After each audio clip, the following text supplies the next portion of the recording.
बिस्मिल्लाहिर्रहमानिर्रहीम। अस्सलाम वालेकुम। इमरान खान को घर भेजने के हवाले से एक और खुफिया प्लान मंजराम पर लाने का दावा किया गया है और इतनी मज़ाहिया खबर, इतनी इंटरेस्टिंग खबर, यकीन करें अगर इस तरह की खबरें ना आएँ तो वैसे माहौल बड़ा टेंस सा रहे।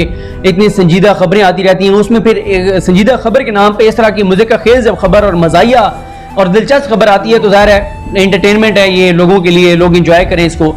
और जंग अखबार की तो वैसे भी खैर ये इस पे आगे भी बात करूंगा कि क्यों मुसलसल ये खबरें इमरान खान को घर भेजने के हवाले से आ रही हैं। जंग अखबार का तो एक वजह ये भी है कि मीडिया डॉन, मीडिया के गॉडफादर मुल्ज़िम मीशकिल रहमान जो कि गिरफ्तार हैं, नवाज शरीफ ने उन पर मेहरबानी की थी, तो वो क्योंकि गिरफ्तार हैं उनको अब बचाने के लिए जंग अखबार जियो ने जो है वो आखिरी अपने उसके ऊपर आ गया है, यानी पूरा जोर लगा दिया गया है। और जिस तरह से वो भी मैं आपको बताऊंगा कि पूरी कोशिश की जा रही है कि हुकूमत को ब्लैकमेल किया जाए और उस ब्लैकमेलिंग के लिए ऐसी खबरें लगाई जाती हैं जिससे हुकूमत दबाव में आए, एक अदम इस्तेहकाम से पैदा हो और साथ ही उसका फायदा नून लीग और पीपल्स पार्टी दोनों को हो, क्योंकि इस वक्त दोनों जमातें जो हैं वो दिलो जान से मुश्किल रहमान को बाहर लाने के लिए जंग और जियो के साथ खड़ी हैं। अब आप देखेंगे जो खबर लगाई गई है, यानी इतनी गैर संजीदगी, इतनी मतलब मुज़िका खेज, इतनी अजीबोगरीब बात कि जी इमरान खान को हटाने के लिए एक वफाकी वजीर ने नून लीग के किसी शख्सियत के रिश्तेदारों को फोन किया है, उनके करीबी लोगों को फोन किया है कि जी नून लीग को कहें कि जी अदम एतमाद की तहरीक ले आए और इमरान खान को हटाएं तो हम उनके साथ हैं, और पीटीआई में और भी बहुत लोग हैं जो इनका साथ देंगे। अब ये उसी तरह की बात है जो हामिद मीर साहब पहले कह चुके हैं कि नून लीग को जो है अपोजिशन को इमरान खान को हटाने के लिए 13 वोट चाहिए और 15 उनके पास मौजूद हैं और 11 तो तहरीक इंसाफ के MNAs हैं। अब हैरानगी ये है कि वो नून लीग, वो पीपल्स पार्टी, वो अपोजिशन जिनके पास इमरान खान को हटाने के लिए नंबर पूरे थे, वो बजट के नंबर्स में 41-42 वोटों से पीछे रह गई, यानी 41-42 वोट ज्यादा थे हुकूमत के। वो अपोजिशन जिसके पास इमरान खान को हटाने के लिए जो है वो ज्यादा वोट जो है वो मौजूद थे। तो बड़ी बार अजीब सी बात है। और जिस इमरान खान ने 1 करोड़ और 60 लाख वोट लिए हैं, उस इमरान खान को मतलब हटाना इतना आसान है, ये मैं अभी आपको खबर पढ़ के सुनाता हूँ। और यहाँ पे मैं आपको ये बात बता दूं कि जो अपोजिशन, ये वही अपोजिशन है जो कहते थे चेयरमैन सेनेट को हम हटा देंगे, फिर इनके साथ क्या हुआ, जो कहते थे बजट पिछला भी इन्होंने कहा था पास नहीं होने देंगे, ये हालिया बजट जो है ये भी इन्होंने कहा पास नहीं होने देंगे, वो दोनों बजट पास हुए। पिछला जो है वो 30 से ज्यादा वोट थे हुकूमत के, इसमें जो है वो 42 से ज्यादा वोट थे। फिर उसके बाद आपको पता है कि वो नून लीग जिसके साथ पूरी जमात काफिली गिराबते कर रही थी और उन्होंने काफिली पूरी जमात पे एतमाद नहीं किया, और नून लीग ने कहा कि हमें पता है कि ये अपना रेट बढ़वा रहे हैं, सियासी रेट बढ़वा रहे हैं, हमारे साथ बार्गेन करेंगे, उधर से अपनी कीमत बढ़वाएंगे, हुकूमत से कोई एक आध और वजारत लेंगे, अपनी मर्जी को ब्यूरोक्रेसी लगवाएंगे, डेवलपिंग फंड लेंगे, कोई और अपने काम करवाएंगे और उसके बाद ये बैठ जाएंगे चुप करके। तो नून लीग ने पूरी काफिली जमात पर एतमाद नहीं किया था। तो आप यहाँ पे क्या हो रहा है जी, एक वफाकी वजीर ने फोन किया, एक लम्हे के लिए हम मान भी लें, चलें एक लम्हे के लिए मान लेते हैं कि किसी वफाकी वजीर ने फोन कर भी दिया होगा। क्या इस तरह से हुकूमतें जाती हैं? क्या इस तरह से वज़ीर आज़म जाते हैं? मतलब कि मैं आपको कह रहा हूँ ना कि कोई आम थड़े पे बैठा हुआ ये बात करता ना, तो बंदा कहता कि यार ये तो अनपढ़ है बेचारा, ये जाहिल है, इस बेचारे को शऊर नहीं है, इस बेचारे को क्या पता ये बात कर रहा है कि ऐसे नहीं हुकूमतें घर जाती है, ऐसे नहीं वज़ीर आज़म को घर भेजा जाता। और यहाँ पे एक सहाफ़ी जो है वो जंग अखबार में, दी न्यूज़ में खबर लगा रहे हैं, दी न्यूज़ अखबार में, कि जी ये मामला है।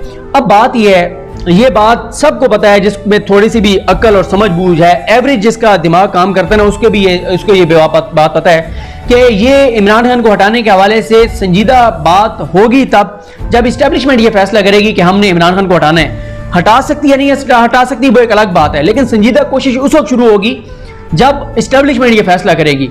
और अभी कोई ऐसी चीज ही नजर नहीं आ रही, लेकिन बस वो प्याली में तूफान बर्पा करने की कोशिश की जाती है। और ये जो खबरें लगाई जाती हैं, इनका एक ही मकसद होता है, हुकूमत को दबाव में लाना, अदम इस्तेहकाम पैदा करना। और उस अदम इस्तेहकाम का फायदा किसको होगा? नून लीग और पीपल्स पार्टी को होगा, फजल रहमान साहब को होगा, अपोजिशन को होगा, हुकूमत को नुकसान होगा। और जाहिर है किसी को ये शिकवा है कि इश्तिहार नहीं मिल रहे, सरकारी इश्तिहार नहीं मिल रहे किसी की, क्योंकि मोहब्बत नून लीग और पीपल्स पार्टी से ज्यादा है, वो चाहते हैं कि उनमें से कोई जमात इक़्तिदार में हो। किसी का मसला ये है कि यहाँ तो इस बात पे भी खबरें लग जाती हैं कि मैंने एक वजीर को फोन किया, उसने मेरा फोन नहीं उठाया, तो उनके खिलाफ खबर ठोक दो। फिर उसके बाद जंग का तो बहुत बड़ा मसला है, क्योंकि उनके जो गॉडफादर हैं, मीडिया के गॉडफादर डॉन मुल्ज़िम मुश्किल रहमान बड़े बुरे केस में फंसे हुए हैं, और आखिरी मराइल में ये जंग उनकी कोशिश है कि किसी तरह से दबाव में लाकर और मीर शकील की जो है वो जमानत कराई जाए। हर फोरम, हर तरीका, हर जरिए इस्तेमाल किया जा रहा है, मिन्नत तरला भी, ब्लैकमेलिंग भी, धमकियां भी, जुडिशरी के ऊपर भी। और जुडिशरी के हवाले से एक नया प्लान जो उनका सामने आया उसके हवाले से भी हम बात करेंगे। और ये जो खबरें हैं ये तो कोई खबर भी नहीं है। इससे पहले हमें बताया गया कि शहबाज शरीफ वज़ीर-ए-आज़म बनने के लिए आ रहे हैं। इससे पहले हमें खबर दी गई कि शहबाज शरीफ जो है ब्यूरोक्रेसी पंजाब में शहबाज शरीफ को रिपोर्ट कर रही है। इससे पहले हमें खबर मिली कि शहबाज शरीफ के पास जो फैक्ट्स एंड फिगर्स हैं वो इमरान खान के पास भी नहीं है। इससे पहले हमें खबर दी गई कि शहबाज शरीफ जो है वो लंदन में बैठे हुए अपनी काबीना जो है वो डिसाइड कर रहे हैं। और पता नहीं कितनी खबरें, मौलाना फजल रहमान आएंगे तो हुकूमत चली जाएगी, आर्मी चीफ की एक्सटेंशन वाले मामले में हुकूमत चली जाएगी, दिसंबर में हुकूमत चली जाएगी, मार्च में हुकूमत चली जाएगी, बजट से पहले हुकूमत चली जाएगी, बजट पास ना कराने पे हुकूमत चली जाएगी, बजट के फौरन बाद हुकूमत चली जाएगी। पता नहीं क्या क्या बातें हैं जिसके ऊपर हुकूमत को घर भेज चुके हैं। और अब फिर कौमी हुकूमत बन जाएगी, ये हो जाएगा, वो हो जाएगा, इन्हें उस तब्दीली आ जाएगी, असद उमर आ रहे हैं, वो जी शाह महमूद कुरैशी आ रहे हैं, फलां आ रहा है, फवाद चौधरी जी जहांगीर तरीन साहब के साथ मिल गए, जहांगीर तरीन के साथ मिलकर हुकूमत गिरा रहे हैं। इतनी खबरें, लेकिन सबसे ज्यादा मजे का खेज और अजीब व गरीब खबर ये है। और दरमियान में आपको वो भी याद होगा कि जी मरियम जो है वो भी बाहर जा रही हैं और पता नहीं अजीब व गरीब, वो ये कहते हैं पीटीआई वजीर का वज़ीर-ए-आज़म के खिलाफ तहरीक अदम एतमाद के लिए नून लीग से राब्ता। मालूम हुआ है कि पाकिस्तान तहरीक इंसाफ से तल्लुक रखने वाले एक वफाकी वजीर ने मुबैना तौर पर नून लीग के सीनियर क़यादत को वज़ीर-ए-आज़म इमरान खान के खिलाफ कौमी असम्बली में अदम एतमाद की तहरीक लाने की पेशकश की है। एक बाखबर जरिए ने दी न्यूज़ को बताया है कि वफाकी वजीर ने हाल ही में नून लीग की सीनियर रहनुमा की फैमिली के एक रुकन से इस मामले पर बात की है कि अगर अदम एतमाद की तहरीक लाई गई तो पीटीआई के कई अरकान इस कौमी असम्बली भी उसकी हिमायत करेंगे। पीटीआई के इत्तेहादी जमातों के साथ तल्लुकात पहले ही मुश्किलात का शिकार हैं। यह पैगाम नवाज शरीफ, शहबाज शरीफ और ख्वाजा आसिफ तक पहुंचा दिया गया है। नून लीग ने अब तक वफाकी वजीर के इस ख्याल का जवाब नहीं दिया और फिलहाल के लिए इंतजार करो और देखो की पॉलिसी को तरजीह दिया। यानी उसका वजीर का एक ख्याल है जो उसने नून लीग की एक सीनियर रहनुमा के रिश्तेदार को, ये जैसे हमारे यहाँ वो नहीं होता कि वो रिश्तों के मामले में होता है कि आप किसी के घर रिश्ते के लिए जाना हो तो आप पहले उसके रिश्तेदार को फ़ोन करते हैं कि जी आप एक बार उनसे पूछ लें कि हम रिश्ता लेके उनके घर जाना चाहते हैं, तो अगर वो मुनासिब समझते हैं तो हम चले जाते हैं। यानी ये इस तरह के मामलात को पूरे एक हुकूमत को घर भेजने के लिए, उस इमरान खान को घर भेजने के लिए जिसने 1 करोड़ 60 लाख वोट लिए, 68 लाख वोट लिए हैं, उसको मतलब इतनी सादा सी बात है कि जी वो आप उनको कहें जी तहरीक मत ले आए और बंदे यहाँ तैयार बैठे हैं और वो इमरान खान के खिलाफ वोट दे देंगे। मतलब बड़ी कोई आम सी बात है। वो कहते हैं कि जी इस नुमाइंदे ने मज़कूरा वजीर से रब्ता किया। वो कहते हैं यानी अंसार अब्बासी साहब ने रब्ता किया, ताहम उन्होंने 2 टोक अल्फाज में इनकार किया कि उन्होंने शरीफ फैमिली वालों को ऐसा कोई पैगाम मतलब नहीं पहुंचाया। कहा जाता है कि मज़कूरा वजीर ने नून लीग की सीनियर क़यादत के खानदान के फर्द से रब्ते के लिए अपना ज़ाती मोबाइल फ़ोन इस्तेमाल किया। उनकी नून लीग के मज़कूरा शख्स के साथ पुरानी वाबस्तगी है और बज़ाहिर इसी तल्लुक की वजह से उनको नून लीग तक ये पैगाम पहुंचाने की तरगीब मिली। अब बात यह है कि अगर उनका पहले तल्लुक है, इसका मतलब है वो रूटीन में रब्ते उनके रहते थे।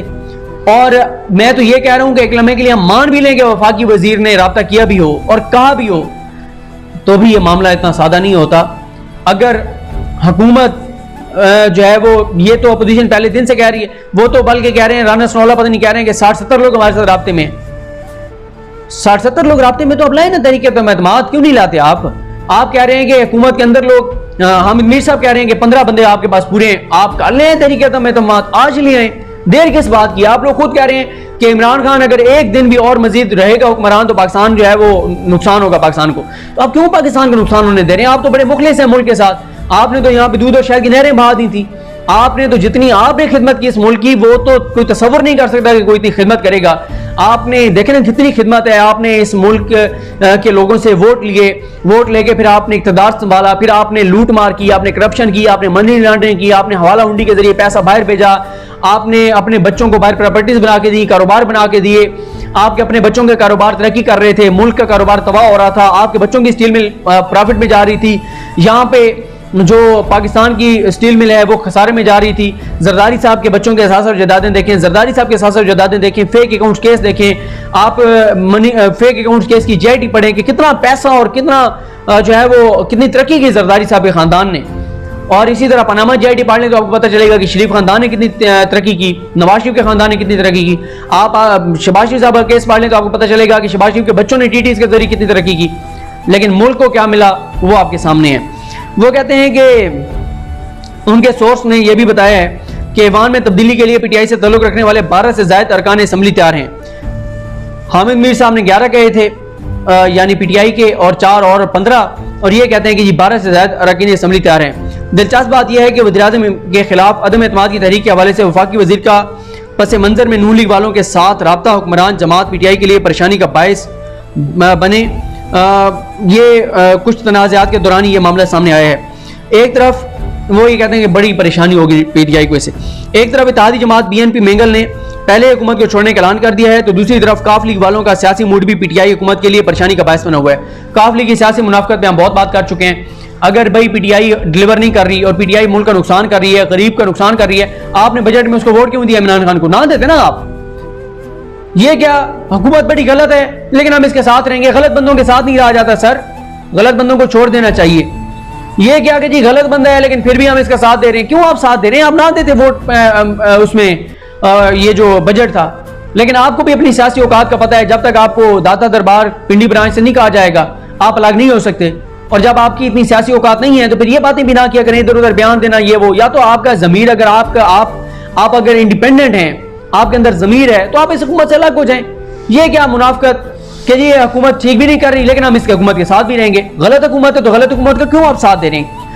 गलत हुक्मरान की हुक्मरानी में अगर कोई किरदार अदा करता है तो वो भी उतना ही जुर्मदार है जितना वो हुक्मरान जुर्म कर रहा है और लोगों के साथ जुल्म और ज्यादती कर रहा है। तो आप उस जुल्म और ज्यादती में शरीक हो रहे हैं। तो फिर वो ये कहते हैं कि ऐसे में -1 फार्मूले की बातें भी सामने आ रही हैं, और इसमें भी कोई और नहीं बल्कि वज़ीर-ए-आज़म इमरान खान ने खुद कौमी असम्बली में अपने हालिया बयान में इस बात की। उन्होंने -1 फार्मूले को मुस्तरद करते हुए माफियाओं और कार्टेल के खिलाफ कार्रवाई की बात की। वफाकी वज़ीर बराए साइंस टेक्नोलॉजी फवाद चौधरी के हालिया बयान से भी मालूम होता है कि पाकिस्तान तहरीक इंसाफ में मामला अच्छे नहीं हैं। उन्होंने कहा था कि जहांगीर तरीन ने असद उमर को वज़ारत खजाना से हटवाया और जहांगीर तरीन, असद उमर और शाह महमूद कुरैशी की आपसी लड़ाई की वजह से पार्टी को ज़्यादा नुकसान हुआ। और आगे फवाद चौधरी का जिक्र कर रहे हैं और ये सारी बातें। और फिर वो कहते हैं कि जब आपकी कोर्ट कमेटी में, कोर्ट टीम में मसाइल होंगे तो इसमें नए लोग आएंगे जो ख्यालात से हमांग नहीं होंगे और इस तरह की बातें। और वो कहते हैं कि शेख रशीद ने भी बयान दिया था जिससे इस ख्याल को तक़वियत मिलती है कि हुक्मरान इत्तेहाद में मामला ठीक नहीं है। मुमकिन वन की सूरत में मुमकिन तौर पर -3 की बात नहीं देते हुए शेख रशीद ने PTI के वज़ीरों को मशवरा दिया था कि अपने गंदे कपड़े मीडिया के सामने मत धोएं। शेख रशीद ने कहा कि हम आखिरी चॉइस नहीं है, कुछ वज़रा वो काम करें जो अपोजिशन वाले भी नहीं कर पाए। तो बहरहाल ये खबर आपके सामने है। मैं आपको बता चुका हूँ, इससे पहले कई बार बता चुका हूँ कि इस वक्त मुल्क के रीजनल हालात जो हैं, पाकिस्तान के अंदर दहशतगर्दी के बढ़ते हुए वाक़यात, PTM का मामला, अलहदगी पसंद जो ये जो है बलूचिस्तान को, जो बलूचिस्तान के अंदर कौम परस्त जमातें हैं, जो दहशतगर्द जमातें हैं, जो सिंध के अंदर जो कहते हैं सिंधु देश बना देंगे और इस तरह की बातें, इन सब का इकट्ठ होना, इत्तेहाद होना, मुतहद होना, मामा कदीर का मामला, PTM का मामला, भारत से गठजोड़, रा की इंटरफेरेंस बढ़ना, CPEC के हवाले से मजीद मामला सामने आना, और भारत में बैठकर उनके लोगों का ये कहना कि हमें मजीद कार्रवाई तेज़ करनी होगी पाकिस्तान के अंदर दहशतगर्दी की, हमें मीडिया के उन लोगों को सपोर्ट करना होगा जो फ़ौज के खिलाफ हैं। इस सारी सूरत हाल में यह सब मुमकिन नहीं है जो इतनी सादा सी बात की जा रही है कि जी इमरान खान को हटाया जा रहा है, या हटाने के लिए जो खुफिया प्लान सामने लाया गया है वो इंतहाई दिलचस्प, मज़ाक का खेज़ और हैरान कुन है। और हैरत होती है कि कैसे ये खबर जो है वो इतनी बड़ी खबर बनाकर लगा दी गई। मुझे अपनी दुआ में याद रखें। अल्लाह करीम हम सब का हामी नासरो। अल्लाह हाफिज़।